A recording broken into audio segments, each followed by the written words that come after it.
ये बात हरियाणा के सोनीपत की है। एक बेहद खूबसूरत लड़की एक सरकारी दफ्तर में जाती है और दफ्तर में जाने के बाद उस अधिकारी से मुलाकात करती है। मुलाकात करने के बाद वो उसे एक कागज देती है और कहती है मेरी एक समस्या है। जैसे जैसे वो अपनी समस्या बता रही थी वैसे वैसे उस अधिकारी की नजर उस लड़की पर पड़ जरूर रही थी, लेकिन उसकी आवाज उसके कानों तक नहीं पहुंच रही थी, बल्कि उसे देखकर उसे पहली ही बार में प्यार हो जाता है। वो अधिकारी अपने प्यार के बारे में जब बात करता है उससे कहता है कि मुझे तुम्हें देखते ही प्यार हो गया है। तो लड़की थोड़ी परेशान होती है, कहती है ये मुमकिन नहीं है। तभी वो कहता है कि ये सब कुछ मुमकिन हो सकता है, क्यों ना हम दोनों जिंदगी साथ जिए, साथ ही रहें। जब जिंदगी साथ रहने की बात आती है तो कुछ वक्त गुजरने के बाद उस अधिकारी को पता चलता है कि ये उसका पहला प्यार नहीं है, बल्कि इससे पहले भी वो कई लड़कों से प्यार कर चुकी है, कई लोगों के साथ साथ बिता चुकी है। तभी वो अधिकारी उसके आगे हाथ पैर जोड़ता है और कहता है कि तुम अपनी राह अलग बनाओ और मुझे मेरी राह बनाने दो। तभी लड़की कहती है कि अगर अपनी जिंदगी को बचाना है, अपनी जान छुड़ानी है, तो आपको कुछ पैसे देने पड़ेंगे। वो डिमांड करती है लगभग 30 लाख रुपए की। 30 लाख में बात नहीं बन पाती, लेकिन वो अधिकारी 20 लाख रुपए का इंतजाम करता है, उस लड़की को देता है और कहता है कि तुम अपने रास्ते जाओ, मैं अपने रास्ते जाऊं। दरअसल कहानी आज की उसी लड़की की है। उसने एक दो नहीं 7 शादियां की थी और एक घर में जब नौकरानी बन के जाती है तब वो 200 करोड़ रुपए की एक झटके में ही मालकिन बन जाती है। आज ये कहानी न केवल सोशल मीडिया पर बल्कि टेलीविजन पर भी आप आराम से देख सकते हैं, सुन सकते हैं इसके बारे में। ये कहानी बड़ी दिलचस्प है, बड़ी रोचक कहानी है। आदाब, नमस्कार, सत श्री अकाल, मैं उस्मान सैफी। आज की जो सच्ची घटना मैं आपको सुनाने जा रहा हूं, ये सच्ची घटना है उत्तर प्रदेश का एक जिला है गाजियाबाद, और गाजियाबाद का ही एक इलाका लगता है, एक थाना लगता है मुरादनगर। दरअसल यहाँ का एक UIMT कॉलेज के जो मालिक होते हैं वो धीरे धीरे करके अपनी जिंदगी की रफ्तार में आगे बढ़ रहे थे, लेकिन अब रफ्तार में आगे बढ़ते बढ़ते उन्होंने मुरादनगर के जो मेन चोपला था उसके पास में अपनी एक जमीन खरीदी, वहां पर एक कॉम्प्लेक्स बनाया, साथ ही एक कॉलेज भी बनाया। यही नहीं, एक और कॉलेज बनाते हैं, बहुत सारी प्रॉपर्टी खरीदते हैं, बहुत अच्छा घर बनाते हैं। ऐसा लग रहा था कि जिंदगी में उनकी मुंह मांगी जो मुरादें हैं वो सब कुछ पूरी हो रही हैं।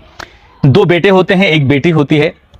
पत्नी, ये भरा अच्छा खासा परिवार था, खुशहाल परिवार, जिंदगी में सब कुछ ठीक चल रहा था। लेकिन साल 2021 में एक सूचना मिलती है कि जो इनका बड़ा बेटा होता है उसका सड़क हादसा में वो गंभीर रूप से घायल हो जाता है। तुरंत ही इसके परिवार के लोग उस बच्चे को हॉस्पिटल लेके पहुंचते हैं और जैसे ही हॉस्पिटल लेके जाते हैं डॉक्टर उसको मृत घोषित कर देते हैं कि हम आपके बेटे को बचा नहीं सके। अब इस घर में पति पत्नी, एक बेटा और एक बेटी बचते हैं।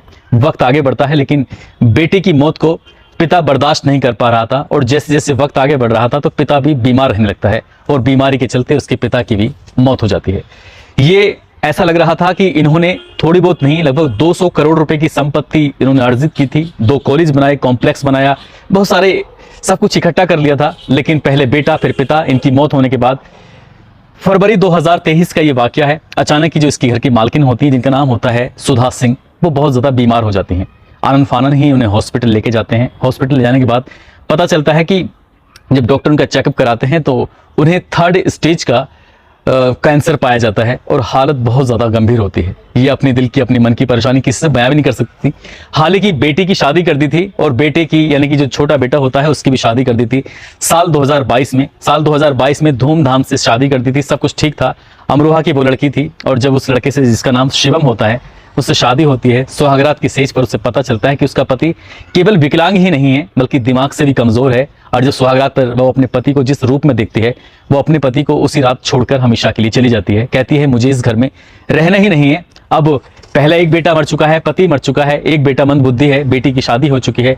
इस महिला की टेंशन लगातार बढ़ रही थी और इस महिला से एक व्यक्ति का संपर्क होता है जिसका नाम सचिन होता है। सचिन कहता है कि मैडम, अगर आपको कोई ऐतराज ना हो, आपको कोई परेशानी ना हो, तो मेरे पास में एक आइडिया है। मैं चाहता हूं कि आपके घर में एक नौकरानी रहे और नौकरानी आपकी सेवा करती रहेगी, सब कुछ ठीक रहेगा।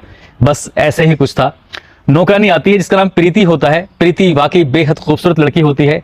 वो इस घर की जो मालकिन होती है सुधा सिंह, उसका जो बेटा होता है शिवम, वो पूरा ख्याल रखती थी हर एक छोटी से छोटी बातों का, कब दवाई देनी है, कब क्या करना है, सब कुछ पूरा ख्याल रख रही थी। लेकिन अचानक से एक दिन, ये बात है अगस्त 2023 की, इस महिला की तबीयत ज्यादा खराब हो जाती है। इन्हें हॉस्पिटल में भर्ती कराया जाता है और हॉस्पिटल में भर्ती कराने के दौरान ही पता चलता है कि इनकी हालत शायद ये बचने लायक नहीं है। तभी वो नौकरानी कहती है कि आंटी जी, अगर आपको ऐतराज ना हो, आपको कोई दिक्कत ना हो, तो जैसे मैंने आपकी सेवा की है, जैसे मैं आपके बेटे की सेवा कर रही हूँ, आपके बेटे शिवम की, जो मानसिक रूप से विकलांग है, जो शारीरिक रूप से विकलांग है, मुझे इस बात से कोई ऐतराज नहीं है। मैं आपके बेटे से शादी करना चाहती हूँ। जैसे ये बात सुधा सिंह ने सुनी, सुधा सिंह का चेहरा खिल जाता है। उन्हें ऐसा लग रहा था जैसे क्या उसके बेटे की मांगी हुई मुराद जो अपने बेटे के लिए मांगी थी वो पूरी हो रही है। और तभी क्योंकि माँ के पास बहुत कम टाइम बचा था और इसी बीच में फूल मालाओं का इंतजाम किया जाता है। वो लड़की उस लड़के के गले में माला डालती है, अपने गले में माला डालती है, और उसके बाद फिर इस महिला से जो मालकिन होती है UIMT ग्रुप की चेयरपर्सन जो होती हैं, उससे परमिशन लेती हैं, उससे आशीर्वाद लेती हैं, और वो आशीर्वाद देने के बाद वो खत्म हो जाती हैं, मर जाती हैं। अब वो महिला जिसका नाम प्रीति होता है, जो शिवम से शादी कर लेती है, घर आती है, घर आने के बाद रहना सहना शुरू कर देती है। कुछ वक्त बीतता है, कुछ वक्त बीतने के बाद वो घर में अपनी जो मौसी होती है उसको, नीलम को बुलाती हैं। नीलम जो कि हरिदास कॉलोनी दिल्ली की है, वो वहां के रहने वाली होती हैं, क्योंकि वो अकेलापन महसूस कर रही थी प्रीति।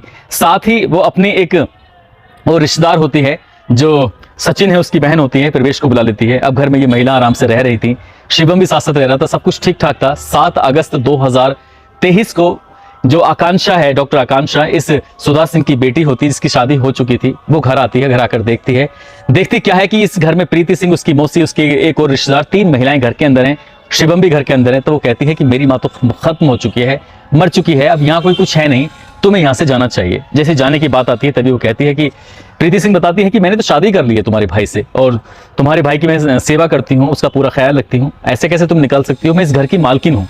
जब बात मालकिन की आती है तो उस महिला के होश फाख्ता हो जाते हैं, यानी डॉक्टर आकांक्षा के जब होश फाख्ता हो जाते हैं, इससे पहले कि वो कुछ कर पाती, तुरंत ही 112 नंबर पर कॉल किया जाता है और पुलिस को मौके पर बुला लिया जाता है। पुलिस मौके पर आती है और प्रीति सिंह कहती है कि ये जो लड़की है, जो इस घर की बेटी है, वो बेटी न बन के मालकिन बनने की कोशिश कर रही है और मुझे ही इस घर से निकाल रही है।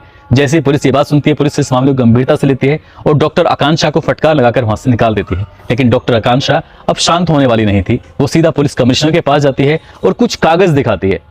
जैसे ही ये पुलिस कमिश्नर इस कागजों को देखते हैं तो वो भी एकदम सख्ते में जाते हैं। दरअसल 200 करोड़ रुपए की लगभग संपत्ति होती है, 2 कॉलेज होते हैं, कॉम्प्लेक्स होता है, प्लॉट होते हैं, घर होता है। और जैसे वो कागज दिखाए जाते हैं तो पता चलता है कि सुधा सिंह मरने से पहले अपनी बेटी के नाम सारी वसीयत कर गई थी और वो अपने बेटे को, जो मानसिक रूप से विकलांग था, उसको कुछ देके ही नहीं गई थी। और इसके बाद जैसे पुलिस कमिश्नर ने ये बात सुनी, पुलिस कमिश्नर ने मुरादनगर थाने के जो SHO होते हैं, जिनका नाम मुकेश सोलंकी होता है, इस मामले की जांच उनको देते हैं। कहते हैं कि इस मामले की निष्पक्ष रूप से जांच करिए और जो भी दोषी हो उसके खिलाफ कार्रवाई होनी चाहिए। अब जैसे जैसे जांच आगे बढ़ रही थी, वैसे वैसे एक नाम सामने आता है और नाम होता है सचिन का, जो कि मुरादनगर थाना क्षेत्र के गाँव का रहने वाला था। गाँव का नाम था नूरपुर। उस लड़के को जलालाबाद से गिरफ्तार कर लिया जाता है और गिरफ्तार करने के बाद उससे पूछताछ की जाती है कि क्या मामला है। तब वो शुरू से एक कहानी सुनाता है। वो कहता है कि प्रीति कोई और नहीं बल्कि उसकी भांजी होती है, जो परिवार के रिश्ते में लगती है, जो कि हरियाणा के सोनीपत की रहने वाली थी और इससे पहले भी वो कम से कम 6 शादियां कर चुकी थी।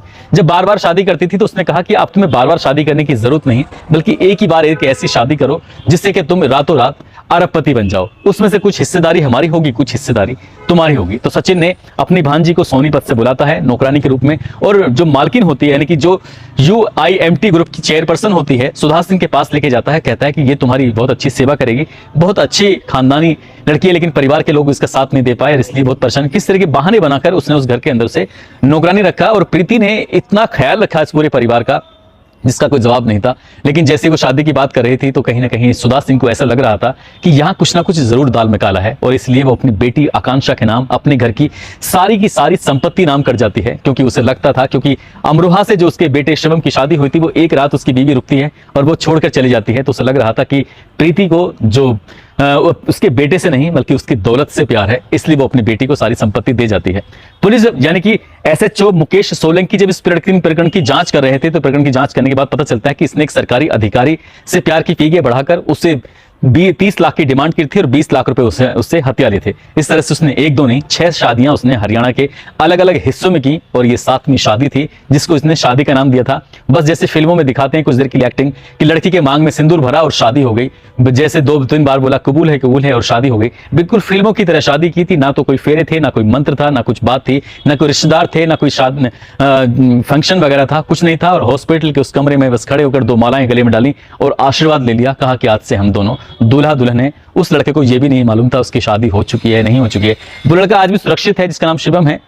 और आकांक्षा की तहरीर के आधार पर, इसकी शिकायत के आधार पर पुलिस कमिश्नर इस मामले की जांच मुरादनगर थाने के दी तो पूरी सच्चाई सामने आई और पता चला कि एक नौकरानी 200 करोड़ की मालकिन बनने के लिए इस तरह से स्वांग रच रही थी, नाटक रच रही थी। दोस्तों, इस पूरे घटनाक्रम को सुनाने का उद्देश्य किसी को परेशान करना नहीं है, किसी का दिल दुखाना नहीं है, बल्कि आपको जागरूक करना है, आपको सचेत करना है। और जाते जाते आज कुछ लोगों ने अपने नाम लेने की अपील की थी, जिसमें लवकेश कुमार हैं, अरबाज शेख भागलपुर से, सैयद सादिक हैं, होशियार सिंह, हेमंत यादव, आदर्श कुमार, गौरव कुमार, रिया कुमारी, मोहम्मद नफीस, गुलशन कुमार, साबिर खान, तबरेज अंसारी, दीपक यादव, मनोहर सिन्हा, अफरोज खान, संतोष तिवारी, अनुराग पाठक, देवेश मिश्रा, इन लोगों ने नाम लेने की अपील की थी। आप सब लोग अपना ख्याल रखें, सुरक्षित रहें। जय हिंद, जय भारत।